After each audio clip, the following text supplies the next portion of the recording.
Hi there. There are literally thousands of books written about the Beatles, many of them by people with very tenuous connections with the group. People who cut their hair or made their clothes or washed their cars, things like that. There are very good histories of the Beatles written by authorities who, although they weren't there at the time, have researched by interviews, by going into the archives, getting into the documents and so on, and have produced outstanding work. People like Mark Lewis and Spencer Lee and so on. Then you've got the actual inner group, the Beatles themselves, Brian Epstein, George Martin, Neil Aspinall and Mal Evans, who were there when it happened throughout the story and know all the actual details. Out of them, Brian Epstein wrote A Cellar Full of Noise, which is a rather anodyne account, show business memoir really. It was ghosted by Derek Taylor, the Beatles press officer. George Martin wrote his autobiography, All You Need Is Ears, very good book which does cover the Beatles, but it's his story, and there's a lot about his early life, and also his work in the studio is covered in a lot of detail.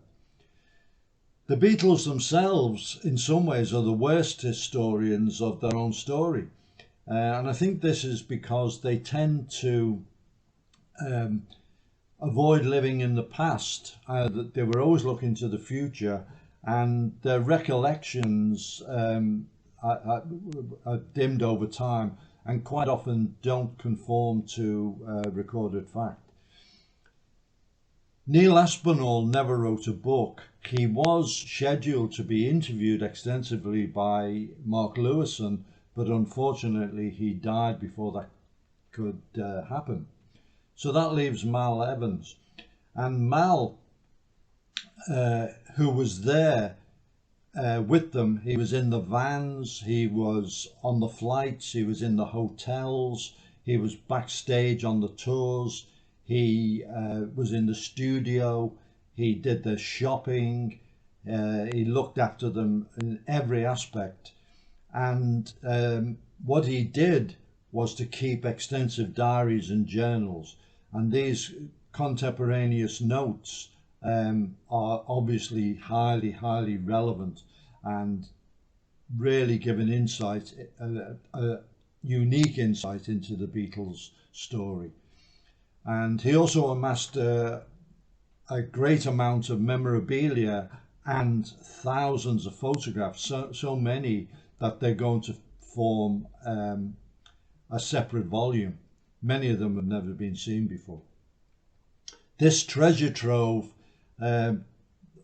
was eventually tracked down, that's a story in itself, into the hands of Mal's son Gary, who asked Kenneth Womack to curate it and produce it as a book. Kenneth Womack is a noted authority who had already written a very good biography of George Martin, and he is a professor of Beatles studies at a university college in the United States. Now, if you think back to the Beatles on their first Hamburg trip, John was always very confident that they would make it, but I think he would have actually been astounded if someone had told him that in the future college credit could be given in America for studying the Beatles. So the story really starts with Mal Evans, who was 5 years older than the oldest of the Beatles, and he had a very steady job. He was a fully qualified engineer for the GPO, the forerunner to British Telecom, so he was a telephone engineer. Job with pension. He was married to Lily. He had a young Gary was only a young baby at the time, and so he had a very secure life. He was a Beatles fan. He used to go down to the cavern, and he did get to know the guys, and he actually got a job working on the door of the cavern part-time.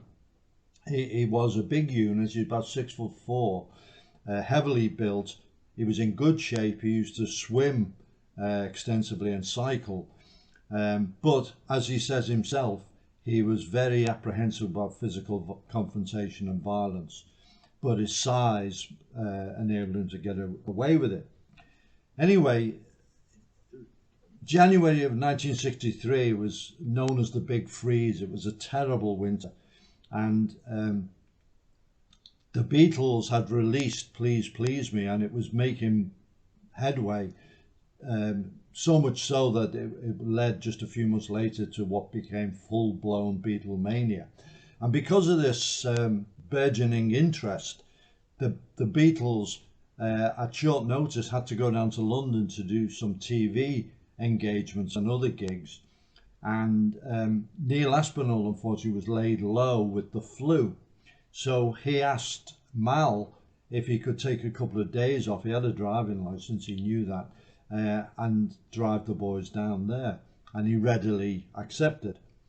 So off they went through this terrible snowstorm. The roads were piled high with snow. He navigates his way around London, a city he doesn't know at all.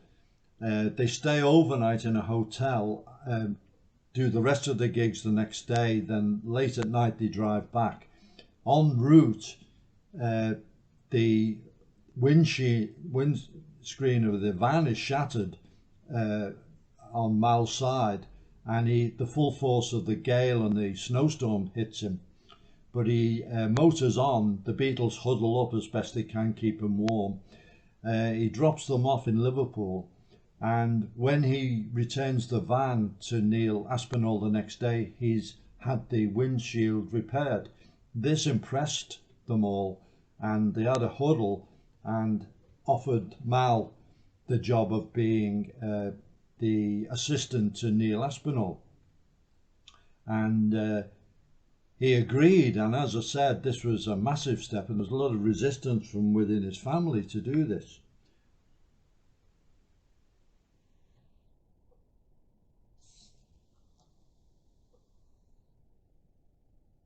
So he starts working on the road with the Beatles and actually invents the job of the modern tour road manager, going from small clubs and dance halls to massive stadiums.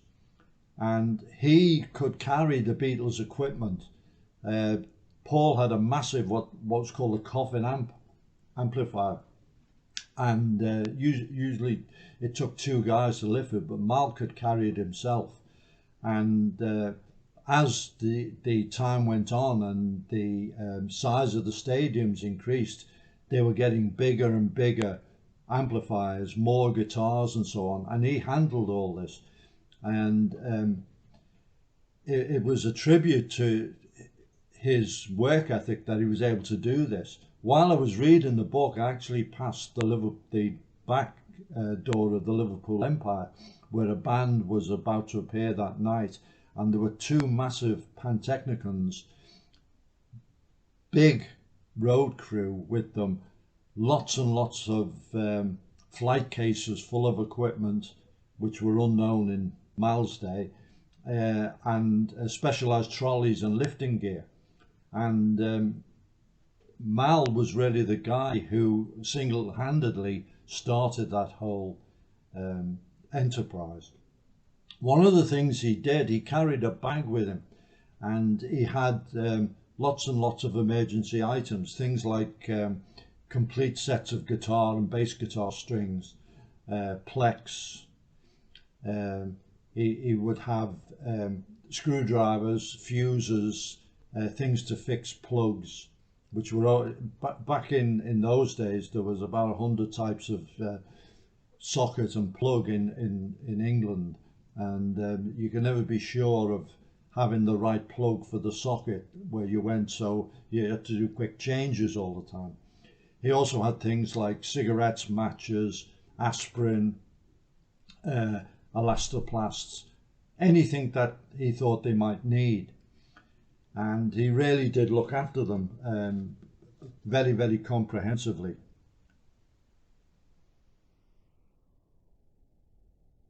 He was paid very poorly, and he was paid not too bad a wage by the standards, but not by what he was actually doing and the hours he was putting in and the job he was actually doing looking after them.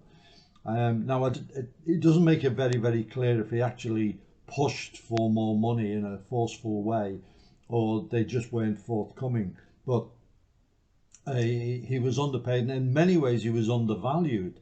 At one stage, Paul says, "You are just my servant," to him, which is a real kick in the guts for someone who dedicated himself to the band. And it did leave a bit of a sour taste reading that kind of thing.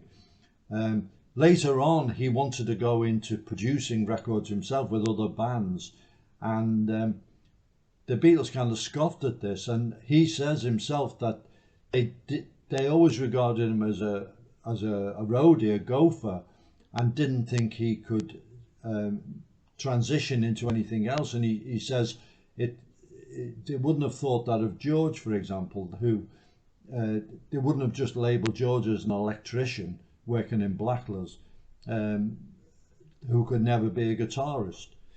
You know, they kind of weren't willing to believe people could grow and change.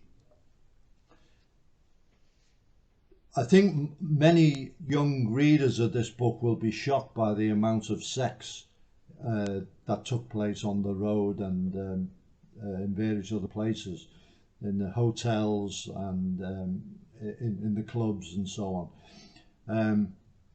The one thing I would say in their defence was that it was all consensual.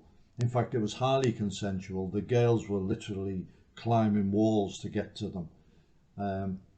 And it's a strange thing that this behaviour, what the girls were called groupies at the time, if that was done by a man with a female artist, that would be known as stalking.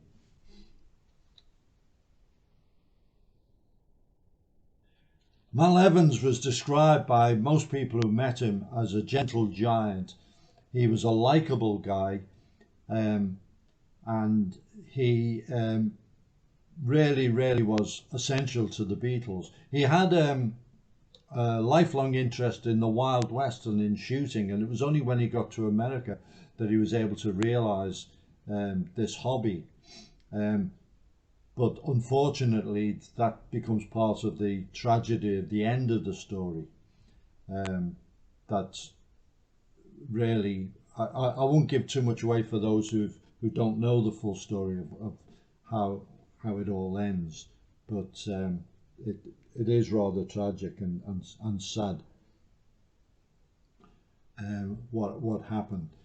So fantastic story, very well told by Kenneth Womack. I was really hooked on it throughout.